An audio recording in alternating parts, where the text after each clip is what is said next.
그러면 진짜 이거는 평생 갖고 가도 된다 하는 그런 아파트들, 아파트 불패의 법칙, 뭐 그런 적어도 포인트, 이거는 꼭 챙겨야 된다. 이런 거를 고상철 교수님은 그런 어떤 내 투자할 때 아파트 이것만 딱 지키면 적어도 나 손에 안 보고 이거 나 갖고 간다. 이런 이제 것들 있잖아요. 네, 그 어떤 포인트가 있을까요? 그러면 아파트를 나한테 얘기하는 거야? 네, 아니, 왜냐면, 고상철 교수님 저 파주에 아파트 사시고 그런데 지금. 세상에 제일 좋은 아파트는 파주야, 파주. 살기 좋은 아파트인데 집값이 안 올라요. 근데 저는 그냥 개인적으로 좀 뭐 주택에 대한 어떤 욕망이 많았거나 막 이렇게 주택을 많이 갖고 싶어 했던 사람이 아니었기 때문에 그냥 나는 내가 뭐 잠실하고 뭐 내 집이 현재 이제 2개는 있는데 그걸 가지고 뭘 팔아야 될 거냐 그러면 당연히 파주 팔죠. 잠실 거 갖고 가야 되거든. 올라가는 속도가 너무 차이가 많이 난 걸 봤기 때문에 사무실 뒤에 보면 이 아파트 레미안 있잖아요. 그 18년도에 18억인가 그랬어요. 저 얼마 전에 거래된 거 보니까 23억이더라고. 그러니까 5억이 올라간 거잖아.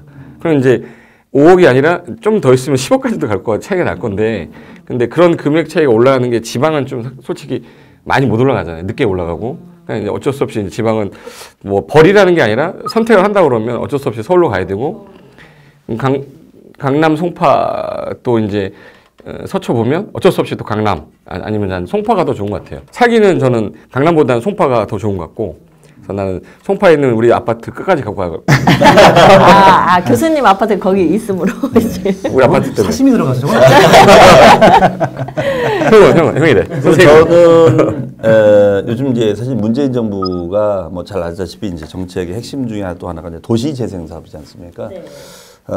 결론적으로 그래서 제 생각으로 도시 재생을 한다는 것은 이제 구도심을 개발을 하는 거기 때문에, 그러니까 사실 박근혜 정부는 이제 신도심 위주의 개발 정책이었잖아요. 그러다 보니까 뭐 임대주택 사업도 하고 뉴스테이 사업도 했었지만은 직주거리, 그러니까 직장과의 거리가 신도심 먼 거예요, 이게.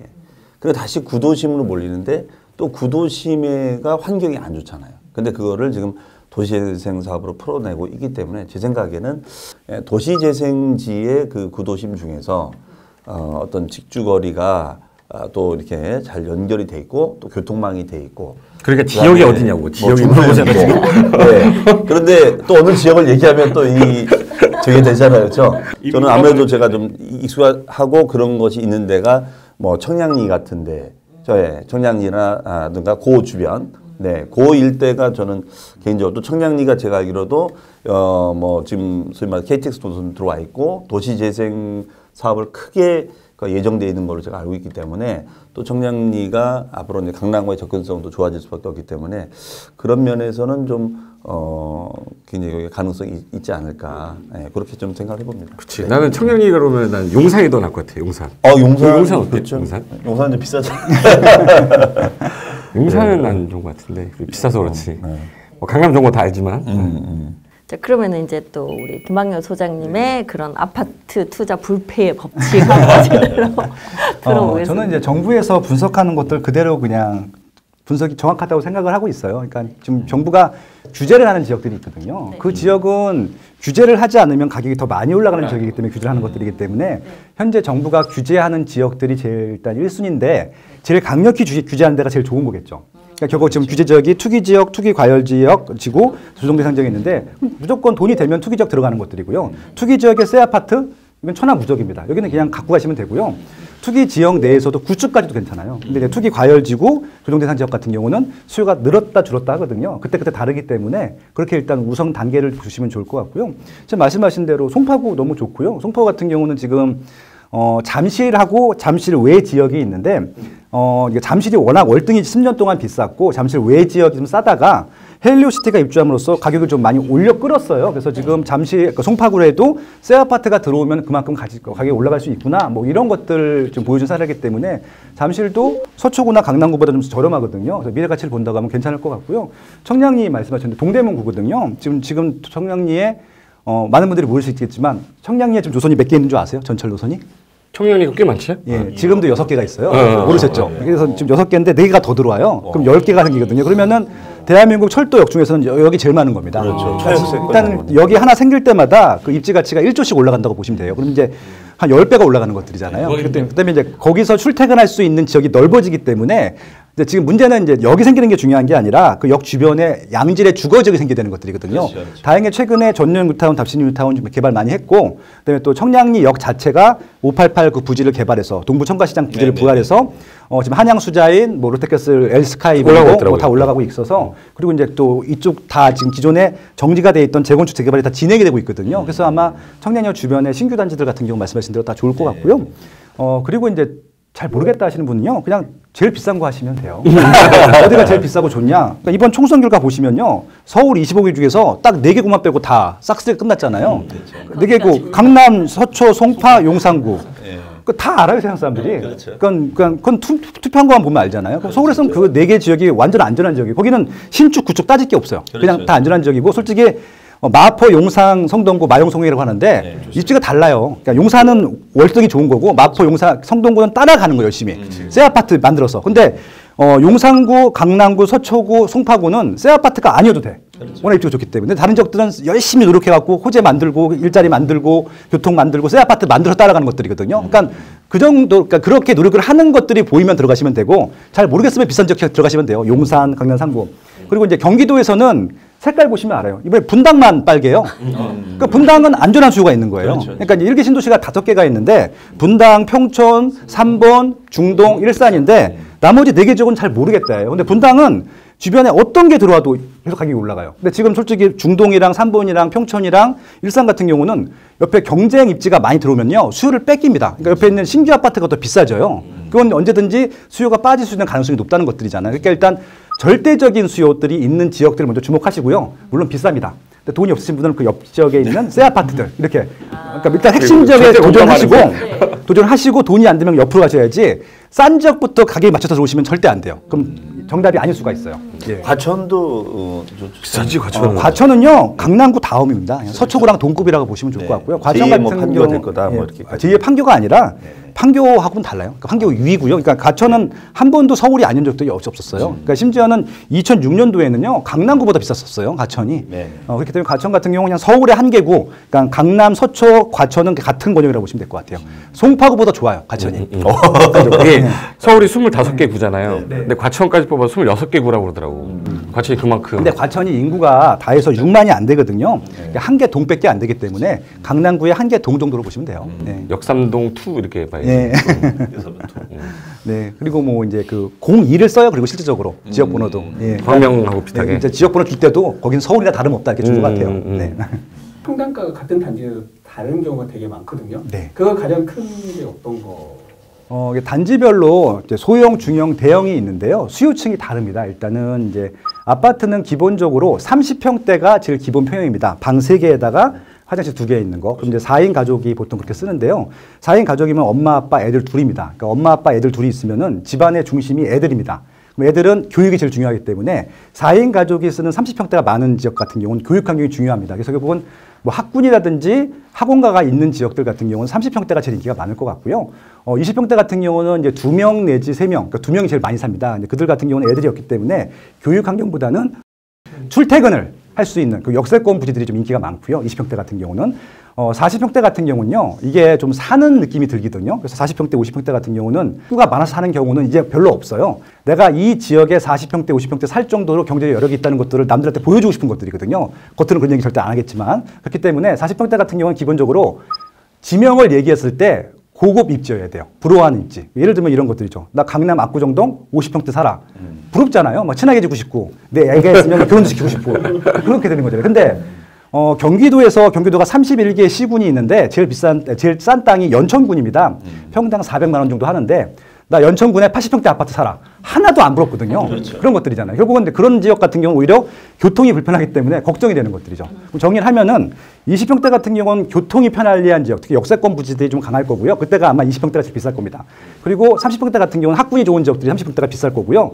강남 같은 경우는 조합들이 일반 분양분을 중소형 주고요. 대형들은 다 갖고 갑니다. 일반 분양분이 아예 없어요. 그렇기 때문에 강남 같은 경우는 대형 평형이 더 인기가 많고 그렇게 보시면 될 것 같습니다. 요번에 이제 그 고양시 덕은지구가 분양가가 서울보다 높다 뭐 이런 얘기들 나오면서 김학열 소장님이 분양가를 책정하고 뭐 하는 이제 그런 것들을 그런 데 관련된 뭘 하셨던가요? 한국갤럽에서 네. 예, 수요 조사를 담당했었고요. 그러니까 어떤 것을 의뢰받냐면은 뭐 삼성물산, 현대건설, 뭐 대림산업, 대우건설에서 저한테 의뢰를 해요. 특정 입지에 아파트를 분양하는데 분양이 잘 될지, 수요가 몇 세대가 있을지, 그리고 이제 분양가 얼마까지 받을 수 있는지 그런 것들을 위해서 제가 객관적으로 분석을 하는 것들이거든요. 그렇게 볼 때 지금 그 요번에 덕은지구에 나온 그 아파트들이 지금 너무 고분양가인 게 사람들한테 이렇게 주목을 받고 있는데 그거 어떻게 보시는 거예요? 그러니까 고분양가가 아닌지는요, 인지 아닌지는 소비자들이 결정하는 것들이고, 그러니까 지금 그걸 제외한 나머지 아파트가 너무 싼 거예요. 그렇게 보시면 될 것 같고요. 근데 거기는 왜 분양가가 그렇게 책정됐냐면은 이게 원가가 비싸거든요. 거기가 LH공사에서 토지를 분양을 했는데 시행사에서 비싸게 어차피 이제 돈을 또 많이 지불하는 사람들, 경매랑 똑같은 거잖아요. 낙찰이 됐는데 비싸게 낙찰을 받다 보니까 거기다 건설비 더해서 분양을 하려다 보니까 비싸게 분양할 수밖에 없었잖아요. 그럼 결국은 잘못은 시행사나 건설사가 아니라 비싸게 이게 요즘 다 추첨식인데 거기는 이게 경매식이었거든요. 그러니까 비싸게 판 LH 잘못이고 국토교통부 잘못인 거잖아요. 그렇죠. 그러니까 그거는 그 시행사 경조사 잘못이 아니에요. 택지 단가가 올라가니까. 그러니까 지금 허구에서 분양가를 억제할 수도 없어요. 원가가 높기 때문에. 그러니까 자기들이 이제 싸게 분양한 것이 아니기 때문에. 그러니까 할 말이 없는 거예요. 비싸게 샀기 때문에 비싸게 파는 거죠. 근데 그 시행사 입장에서 보면은 분명히 수지 분석을 할 때, 수요 분석을 할 때 그 분양가에 분양을 해도 되니까 그 가격에 그 용지를 분양받았을 거잖아요. 신정 뉴타운 있습니다. 양천구 신정 뉴타운에 호반, 서밋, 목동이 분양을 했는데 2,400이 분양했습니다. 주변에 있는 아파트가 다 4천, 5천인데 2,400 분양은 반값도 안 되는 거잖아요. 그러니까 거기가 싼 거지 덕양구가 싼 건 아니거든요. 예. 그렇게 보면은 지금 그 재개발 재건축 하는데도 계속 분양가를 이렇게 못 올리게 막 다 눌러놨잖아요. 그럼 대표적인 게 둔촌주공 아파트. 그러니까요. 네, 지금 새로 입주한 그라시움 아르테온이 5,500까지 갔는데 지금 허구에서는 2천만 원대 분양을 하라고 하는 거잖아요. 근데 지금 고덕동보다 둔촌동이 월등히 좋은 지역이거든요. 그러니까 6천이나 7천에 해도 분양돼요. 근데 지금 반값도 안 되게 분양하라고 하니까 조합 입장에서 보면은 추가 분담금을 더 많이 내야 되잖아요. 그렇죠. 조합 입장에서 보면은. 그래서 지금 뭐 후분양으로 가네, 그냥 통매가 가네, 지금 그런 거 고민하고 있는 거죠. 그래서 이거는 뭐 방송에 지금 내보낼 수 있는 건가 아닌가 모르겠는데 어떤 정책이 그러면 나와줘야 실제로 좋은 정책일까 우리가. 이건 방송 나가셔도 되고요. 실질적으로 저는 국토교통부에도 제안을 많이 했고 서울시에도 많이 했고 가격은 건들면 안 돼요. 비싸든 싸든 그 시장이 조절을 하는 것들이고 자율경제 맞춰야지. 국토교통부가 할 일은요. 세금 규제하는 게 아니잖아요. 세금은 왜 국토교통부에서 규제하는 게 아니잖아요. 국토를 효율적으로 개발하고 살기 좋은 주거 환경을 만드는 게 국토교통부의 일이잖아요. 그러니까 가격은 시장에 맡겨두면 되는데 이게 단기간 올라갈 수 있잖아요. 그거만 참으면 되거든요. 몇 개월만 참으면 되는데 그걸 못 잡으니까 잡고 있으니까 움츠렸다가 그냥 뻥튀기가 되는 거잖아요. 거품이 생겨요. 그러니까 지금 이게 규제를 누르다 보면은 이게 억제할 수가 없는 거잖아요. 그러니까 지금도 최근에 주가 담합했기 때문에 막 검사를 하고 그러는데 이게 너무 넌센스한 거예요. 그러니까 담합을 할 수가 없거든 주택 같은 경우는. 그러니까 예를 들어서 통신사가 KT가 있고 SK가 있고 그다음에 뭐가 있나요? LG가 있죠. 이 셋 중에 하나 선택해야 되죠. 여기는 선택의 방법이 없어요. 담합하면 큰일 나요. 이런 거 담합하면 안 되죠.